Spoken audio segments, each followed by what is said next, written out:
Good morning and thank you for joining us this hour on AYOGEN TV. I am Faith Ashiru Olakemisola and I'm right here with. Before the news in details, let's take a quick look at the trading headlines. On our political news today, APC faces backlash over revised National Assembly tickets. On our business news, CBN issues fresh guidance on troubled banks' contract suspensions. On our health news today, federal government warns of worsening flood threat as rainy season speaks. 15 burnt to death, 3 killed in Niger clash. Lagos flood. Resident faults Air Force fence for blocked drainage.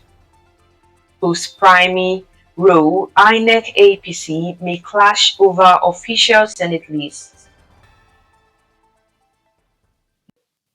Fresh cracks have emerged within the All Progressive Congress (APC) after the party revised the outcome of several National Assembly primaries, exposing fierce internal power struggles, triggering resistance from its Abia chapter and fueling a court battle over the Delta South senatorial tickets.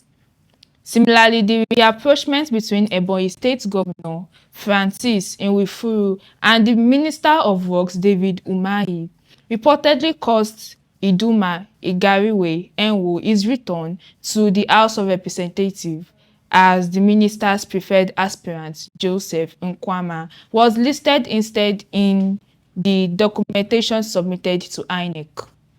The party's National Publicity Secretary, Felix Moka, told reporters that the substitutions followed recommendations by the primary election appeal committees after it reviewed petitions arising from the recently concluded party primaries. Harmony, focus. Thank you, Faith. 15 burnt to death, 3 killed in Niger communal clash. No fewer than 18 people have been killed in the communal clash to a long-run land dispute in Rafi local government area of Niger State. Police said 15 of the victims were burnt to death after attackers set a house on fire, while 3 others were killed in separate attacks. The violence is believed to have been caused by a long-standing land dispute between 2 communities in the area. Face focus. Thank you. The Central Bank of Nigeria has issued interpretative guidance clarifying the practical application of Sections 34 2B and 40(2) of the Banks and Other Financial Institutions Act 2020, setting a maximum period of 2 business days for the suspension of certain contractual obligations with the resolution of failing banks. To address this, the CBN said the circular provides interpretative and operational guidance on how it will exercise the powers conferred on the governor under the relevant positions of the BOFIA.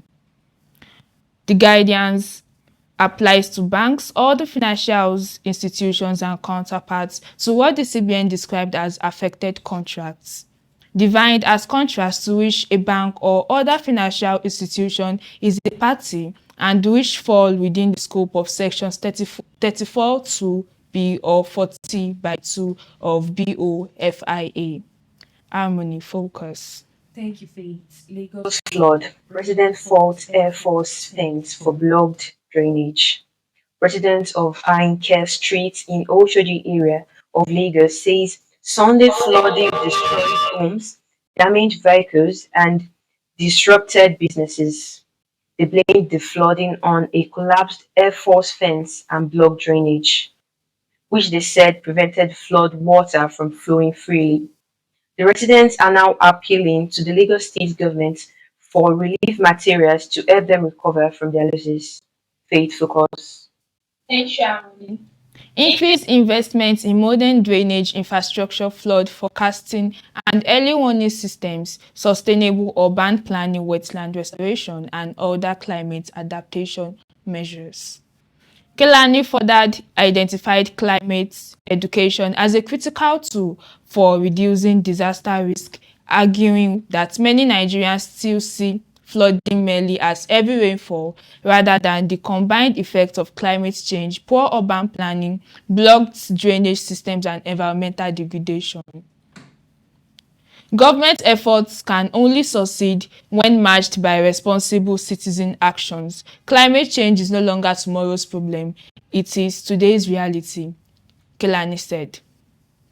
Nigeria experiences widespread flooding almost every rainy season with climate change, rapid urbanization, inadequate drainage infrastructure, and indiscriminate waste disposal, worsening the impact of heavy rainfall. The Nigerian Meteorological Agency and the Nigeria Hydrological Services Agency have consistently warned that above normal rainfall and rising water levels could trigger flooding in vulnerable, underscoring the need for early preparedness, improved infrastructure, and stronger climate adaptation measures to minimize the impacts on lives and livelihoods. Harmony Focus. Thank you, Faith. Post-primary role, INEC APC may clash over official Senate lists. The All Progressive Congress may face a fresh dispute with INEC over its list of Senate candidates for the 2027 elections. The party reportedly restored six serving senators to its tickets after earlier declaring other aspirants as winners. INEC says it will only accept candidates whose names match the results of the primaries monitored by the commissions. The development has raised fresh uncertainty over the APC reserved list of Senate candidates. That will be all for now. I am Amida Atao. And I am Faith Ashiru Oluwakemisola. Well, Bye for now.